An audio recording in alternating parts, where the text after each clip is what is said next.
Life in the Wild West wasn't just about cowboy hats and shootouts.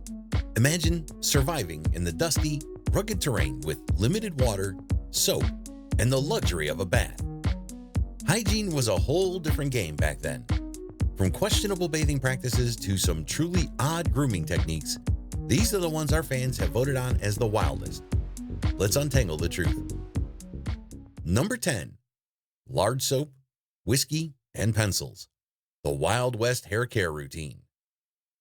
Hair care in the Wild West, let's just say it was a little unconventional. Forget the floral scented shampoos and conditioners we know today. Back then, if you wanted clean hair, you had to get creative. The go-to choice? Lard and lye soap bars. Yeah, they weren't exactly luxurious or fragrant, but they got the job done. And if you wanted to step up your hair game, you could mix whiskey and castor oil for a hair treatment that doubled as a stiff drink. Can you imagine using whiskey to wash your hair? Now that's a wild hair care cocktail. Styling your hair was no simple task either. No curling irons or fancy products here.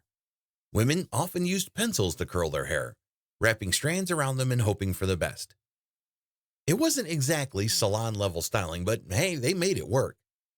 Fast forward to today, and most of us take our hair care routines for granted. Whether you're a morning shower person or you prefer to unwind with a warm bath before bed, we've all got our favorite shampoos and conditioners. They smell great, leave our hair soft, and don't involve any animal fat, which is a big win. But in the Wild West, things were a lot rougher. Instead of fancy soap, many people use something called soap weed.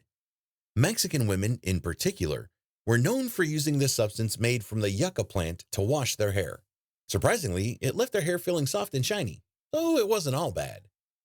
Then there was the soap made from animal fat. Settlers relied on this to wash both their hair and bodies, but it came with some side effects. It wasn't exactly kind to the skin, leaving people with irritation and dryness. To make matters worse, body odor was a pretty common issue since people weren't bathing regularly.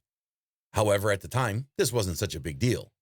People actually believed that being too clean made you more susceptible to germs and illnesses. So a little dirt was seen as a protective layer. Who knew? It's safe to say hair care has come a long way since then. While the Wild West had its fair share of rugged charm, we'll gladly stick to our modern products and leave the whiskey where it belongs, in the glass. Number 9. Spitting was so prevalent, it had to be outlawed.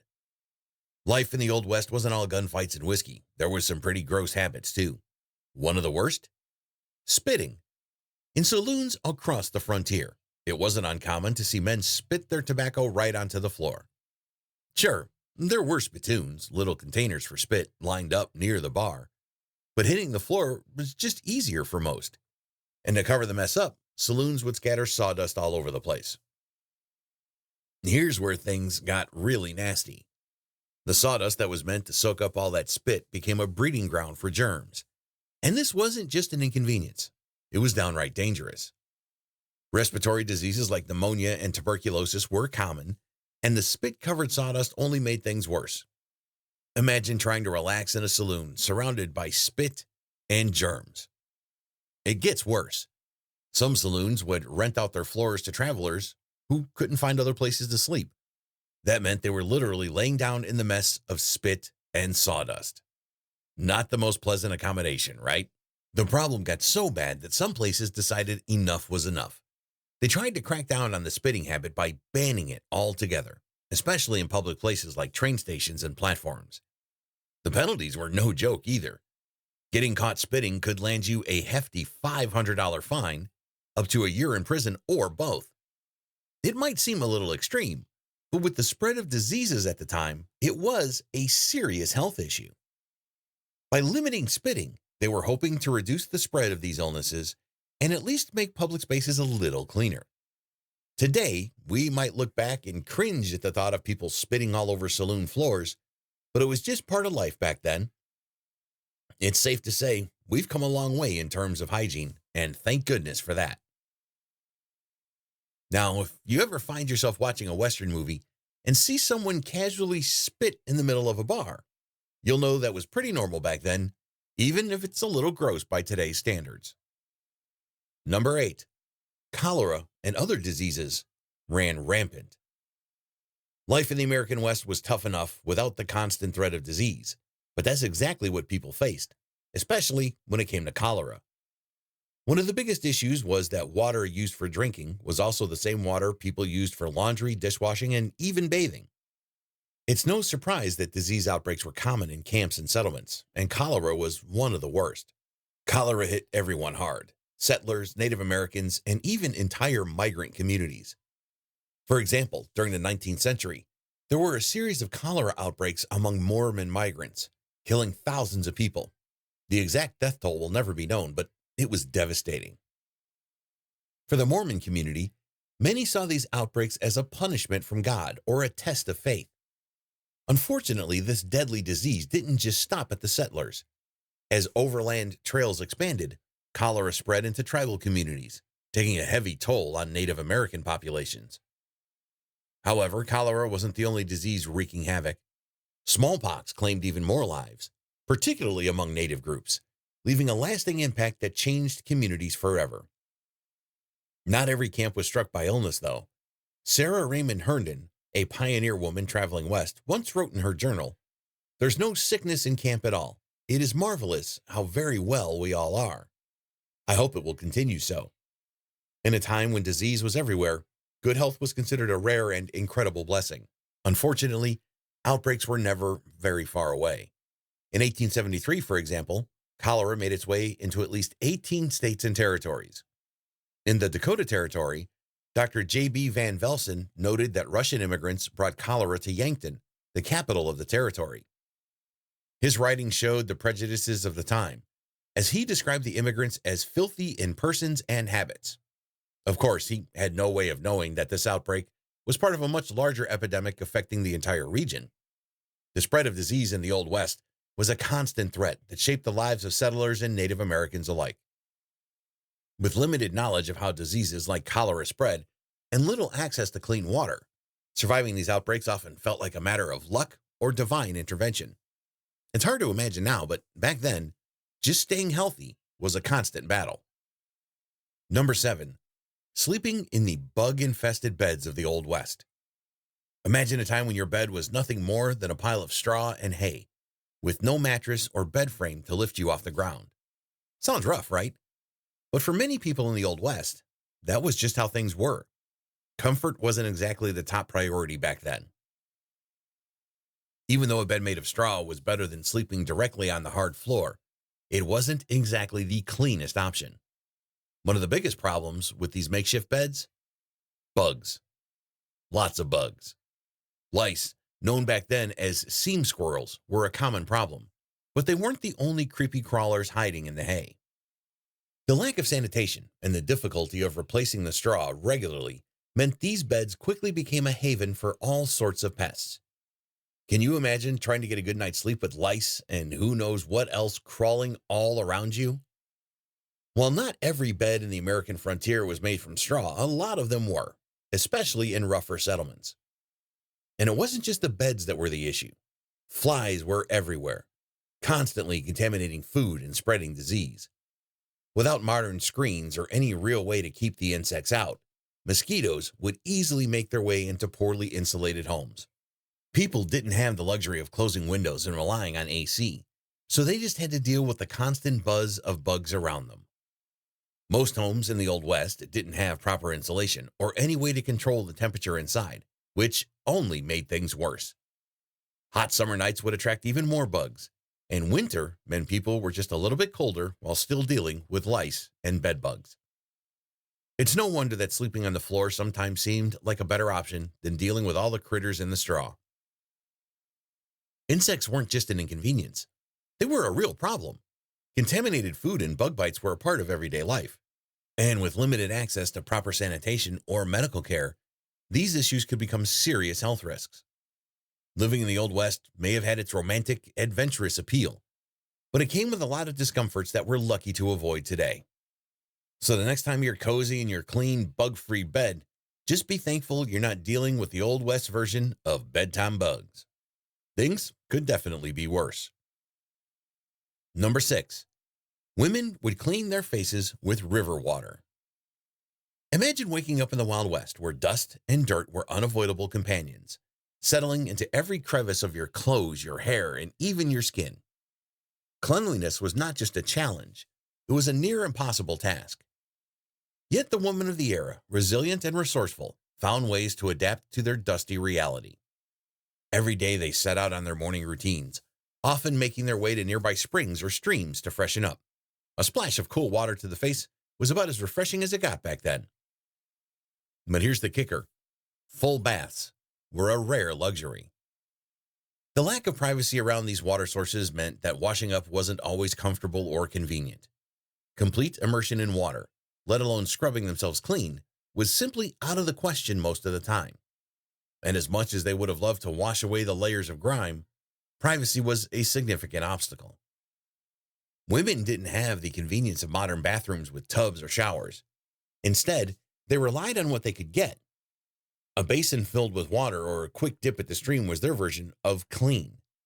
You see, water was not always readily accessible either, especially those living farther from natural water sources like rivers or springs. Even when it was available, water was precious. Too precious to waste on regular baths when it was needed for drinking, cooking, and other essential tasks. Adding to the challenge, soap wasn't as widely available or effective as we know it today. Homemade soap, often made from animal fats and lye, was harsh on the skin. And while it did the job, it wasn't exactly gentle. So people had to make do with less, sometimes relying on nothing more than a damp cloth to wipe themselves down. It wasn't just about personal cleanliness, though. Clothes were another story. Laundry was a strenuous task, often done by hand in rivers. Scrubbing garments with washboards or beating them against rocks was labor-intensive and took hours of effort. And because washing clothes was such a massive chore, folks often wore the same outfits for days or even weeks. This was especially true during long journeys or while tending to livestock, where practicality trumped cleanliness. In short, daily hygiene routines in the Wild West were all about making do with what little they had.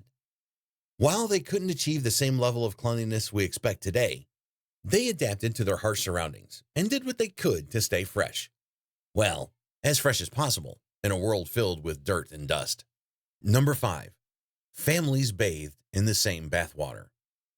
Imagine living in the Wild West, where having a bathtub at home wasn't just a luxury, it was almost unheard of.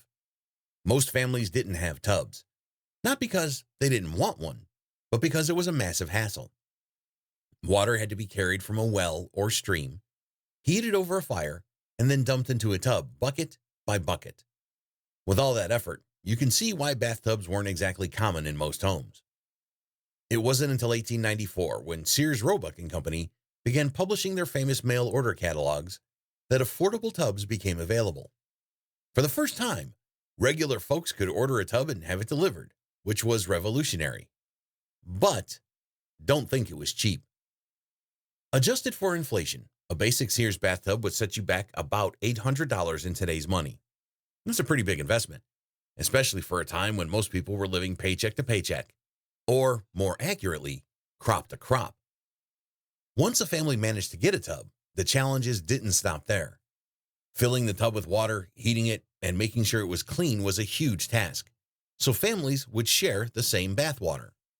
One person would bathe, then the next would use the same water, and so on. Imagine being the last one in line for that bath.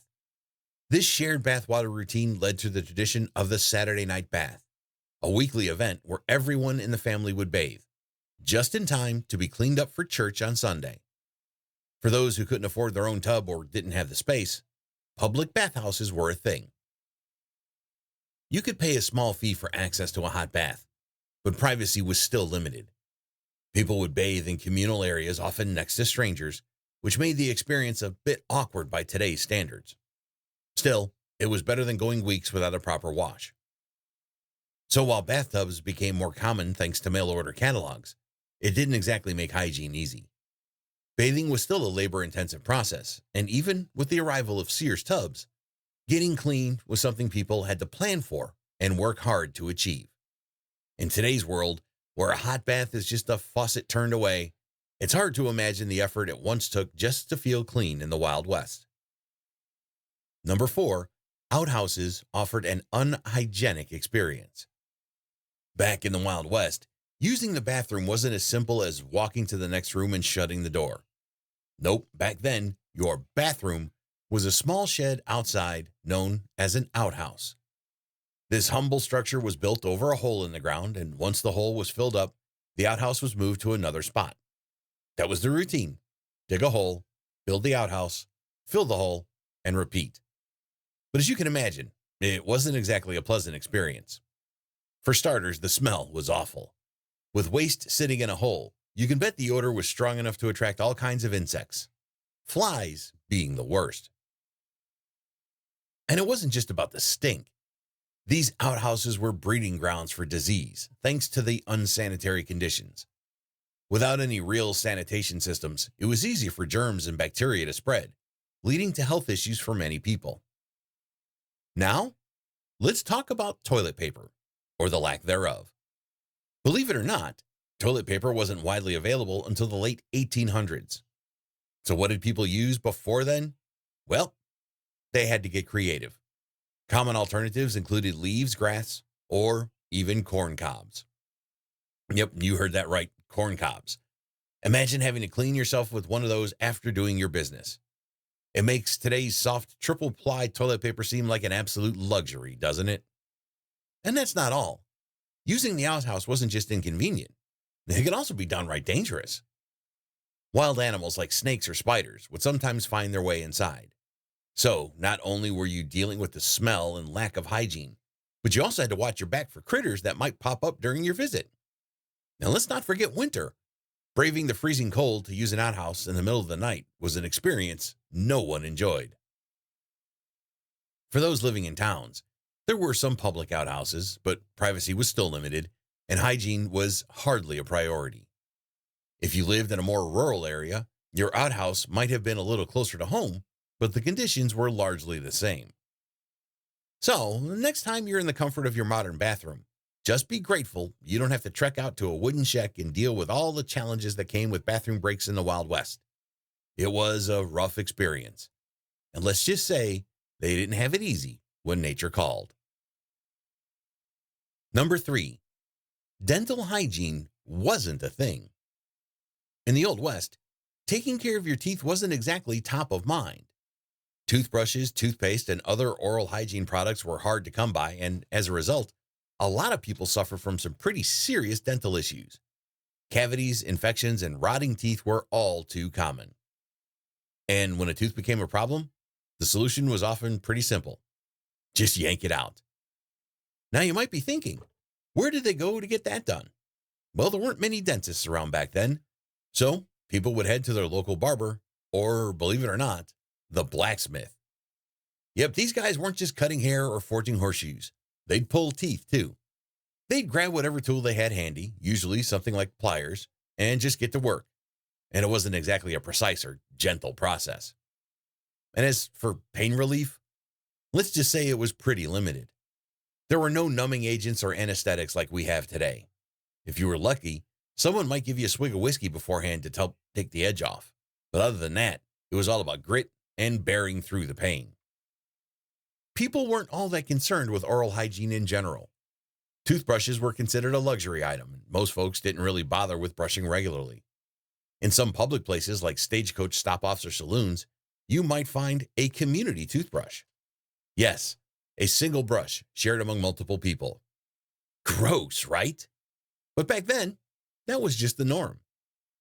If someone wanted to clean their teeth on the go, they'd often use whatever was available. Knives, twigs, or other sharp objects were commonly used to pick food out of their teeth. It wasn't exactly hygienic, but it got the job done. Sort of. On top of that, there wasn't anything like modern toothpaste or dental floss. Some people might use charcoal or salt as a makeshift cleaning powder, but there really weren't any reliable products to help maintain oral health. This meant that tooth extractions were common because it was easier to just pull a bad tooth than to deal with the pain or risk infection spreading. So, when it came to taking care of your teeth in the Wild West, it was pretty much survival mode. You did what you had to do. And if a tooth caused trouble, well, You just hope the local barber or blacksmith had a steady hand. Number 2, the not-so-fresh reality of cowboys and their horses. When we think of cowboys, we picture rugged, adventurous folks roaming the wild with their trusty horses by their side. They're out there riding through big, open landscapes, living a life of freedom, and forming legendary partnerships with their horses. But there's a side to cowboy life that doesn't get as much attention: hygiene, or rather, the lack of it. Cowboys weren't exactly known for taking regular showers or baths. In fact, cleanliness was pretty low on their list of priorities, especially when they were out on the trail for weeks at a time. Bathing wasn't easy or convenient. Water was often scarce, and stopping to take a bath in a creek or river wasn't always an option. Cowboys were more concerned with getting the job done, whether that was herding cattle, mending fences, or surviving the harsh conditions of the Wild West. And it wasn't just the cowboys themselves who went without a wash. Their horses were in the same boat, so to speak. After days or weeks of traveling, both cowboy and horse were covered in dust, dirt, and sweat. Their bond may have been strong, but cleanliness wasn't part of the deal. So, when cowboys finally rolled into town after a long ride, they brought with them a certain aroma that filled the air. You can imagine how that smelled: sweat, leather, and a whole lot of dirt. But hygiene wasn't something cowboys worried about much. Life on the trail was tough, and comfort came second to survival. Plus, the long stretches of open land meant they weren't exactly bumping into people who might be offended by their smell. By the time they made it to town, the idea of a bath probably seemed like a luxury they hadn't had in weeks. If they did get a chance to clean up, it was likely a quick dip in a river or a visit to the public bathhouse, where privacy was limited and hygiene standards were basic at best. It wasn't just the cowboys either. Life in the Old West was generally pretty rough when it came to cleanliness. Showers and baths weren't part of daily routines like they are today. People had to make do with what they had, and most of the time, that meant going without. So while the image of the tough, independent cowboy is iconic, it's worth remembering that these guys weren't just rough around the edges. They were also rough around the personal hygiene department. Their legendary adventures might have come with unforgettable sights, but they definitely came with some unforgettable smells too. Number 1, Lysol was used as a cure for many infections. Back in the day, conversations about women's health, especially intimate issues, were practically non-existent. Yet, one expected product somehow found itself at the center of these concerns: Lysol. That's right. The same Lysol used today to clean bathrooms and kitchens was once marketed for personal hygiene. It's hard to imagine now, but women in the past turned to Lysol to help with feminine care. Originally intended as a household disinfectant, Lysol was promoted as a sort of cure-all for women. Advertisements claimed it could treat everything from yeast infections to, believe it or not, serve as a method of contraception. And because talking about women's health was so taboo back then, many women were desperate for solutions to their intimate health problems. With very few options available and little reliable information, Lysol seemed like a quick fix. However, the reality of using Lysol for these purposes was far from safe. The product was full of harsh chemicals that were never meant to be used on the human body. These ingredients could cause serious harm, leading to burns, infections, or even permanent reproductive damage. But at the time, the dangers weren't widely known. Women were simply following what the ads told them, that Lysol was the answer to their problems. The marketing campaigns for Lysol were incredibly persuasive.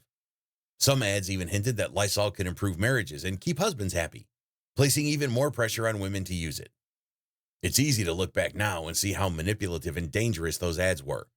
But in the Wild West, and even decades later, they were powerful enough to convince countless women to put their trust in this toxic product.